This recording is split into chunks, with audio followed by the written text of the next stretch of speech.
First of all, for a long time now, we have had what we call a Children's Act, Chapter 59. That act was enacted specifically to domesticate the UN Convention on the Rights of the Child and the AU Charter on the Rights and Welfare of the Child. Here, the AU Charter, African Charter. This act has been there for about 10 years, more than 10 years. So just recently we've had some amendments to it because there were certain provisions that were not responding to what we really wanted from the beginning. So an amendment has been, we have had an amendment which was just recently passed by Parliament, and we're waiting for the President to assent to this. But the amendment was specifically addressing issues of violence against children, outlawing corporal punishment, both in schools and even in public places, but even in your own homes, because we have discovered that corporal punishment is maiming quite a number of our children, even by their parents and within their own homes. We also streamlined issues related to adoption and legal guardianship. Our children have been taken away for inter-country adoption following a procedure that we thought was not proper. And within the amendment, we have established a procedure that we think that will reduce on the number of adoptions that are done, not rightly, without following ethics. And we hope that when the President assents to this bill, we'll be able to implement this bill before the end of this year. We'll be able to commence the bill before the end of this year. But there are also other things that we've done. We have, Cabinet has just passed a policy on integrated early childhood development. We believe that we need to put special attention on our children, especially those from conception to the age 8. Specifically because this is the time our children's brains develop. And once a brain has developed below the age of 7, once it has developed, it will be very difficult to change the status of this child afterwards, because the brain stops growing at around the age of 5. It has made all the connections it needs in life. So whatever happens to these children in life before that time, if it disturbs the connections of the brain and the growth of the brain, then it will affect the future activities that he's going to participate in, and the capacities that he should have to be able to participate in the development of this country. Mm-hmm. So this is why we brought out this policy. We also have a policy. We have had a policy on orphans and other vulnerable children for more than 10 years now. We're actually reviewing it this year. And this time we are not looking at it as an orphans and other vulnerable children policy. We're actually consolidating it into a children's policy. And with it we'll come up the action plan. And then we integrate all the other policies that we've had on children to be able to have a comprehensive policy on children so that stakeholders can be able to follow it. The aim is to make sure that we have more investment in children, in protecting them from any violations of their rights. And we believe that if we continue like this, then we'll be able to fulfill our dream in a Vision 2040, which wants this country to be in the middle-age income. And you cannot have that when the children, they have not been given, the personnel that are going to run that country have not been given a strong beginning. I believe government believes in children because when it comes to investment for children, you look at things like education and you see the amount of money that is being put in this sector. When you look at primary health care, then you see the amount of money that is put in this sector. Then it means that it is a priority.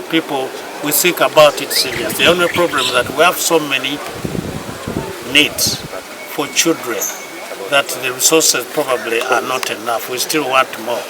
But we have also said that amongst children we have different sections. We have health, we have education, But we also have child protection. And the area of child protection, we still feel that it needs some more investment, some more attention from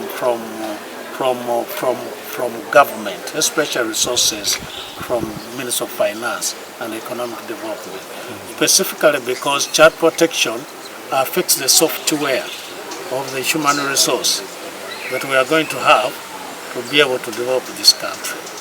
You can spend a lot of money on health and spend a lot of money on education and so many other things for these children, but as long as you've not protected them from violence, from any form of abuse, that money is going to be wasted because you still lose the effect.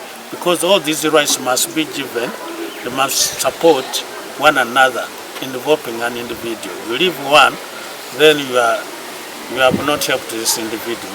In fact, you are losing the investment you are putting somewhere else and leave it rather than putting it here. So we need some balancing in the resources. First of all, I need to say, according to the Children Act Chapter 59, it is against the law to print any picture of a child in any media. It's not allowed.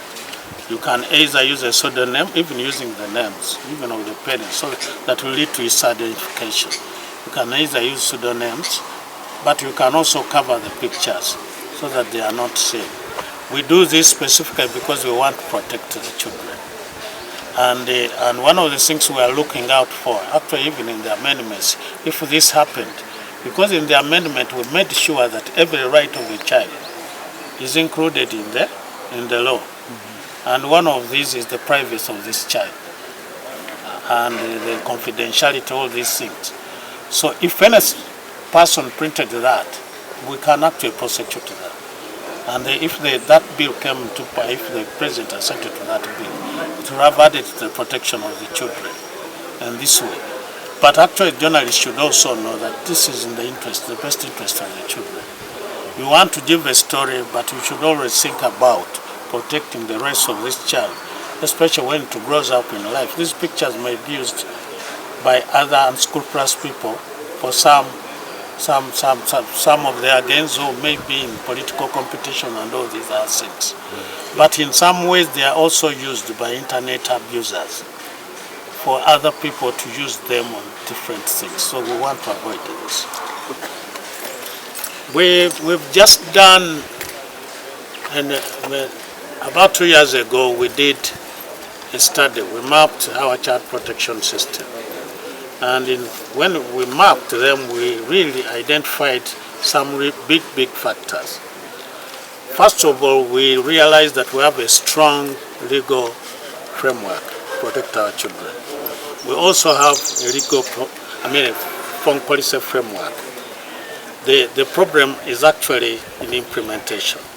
And some of the issues that prevent us to implement them, first of all, they include the coordination, different parties working together, because child protection involves different parties. It has internal affairs, it has justice, it has gender, labor and social development, finance, health, agriculture. All these ministries have got a part to play, and we need to bring them together. And then the other issue is actually resourcing.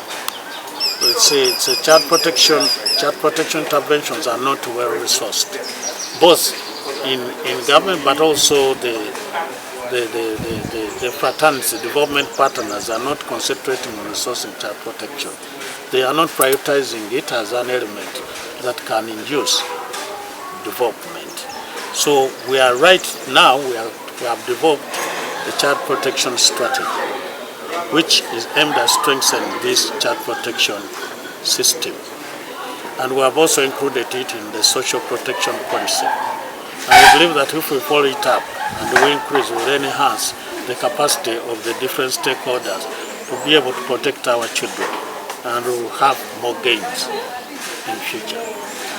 I think the issues of Nodding syndrome are issues that should be addressed to the Ministry of Health, because they really have answers to this.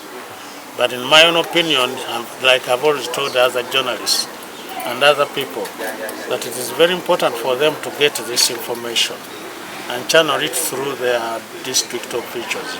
You have district health inspectors, they call them district health heads. but also the chief administrative officers. And this information is rallied through the responsible directorates and commissioners. I think they'll be able to address those questions. Personally, I cannot give you an answer for that. But I also feel for these children, and I still think we need more action in terms of rehabilitation, not only treatment, but also in terms of rehabilitation, but also care, because for a long time they're going to be like that. They need some kind of support, not disease. But we also have a strong nutrition program that is going on all over the country to address some of the issues. I'll talk to my colleague and see what they have done so far about that. But I know they participated in addressing the issues of nodding disease, looking at community development and also nutrition as an element. The principle that governs this is the best interest of the child.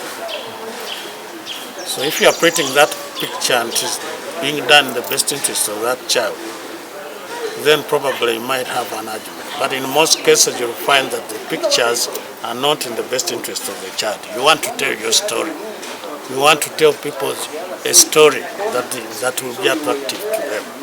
But you don't look at this child, the rights of this child hereafter, and how people are going to use that story to affect him. This is what we are protecting. It is against the law. We don't allow it. Even I think red paper has been attacked several times, and I think I've started seeing them covering pictures of children in that area. That does not mean that the materials that you put out there do not affect our children. And I think collectively, both even you journalists, we should try as much as possible and advocate against whatever they are showing our children.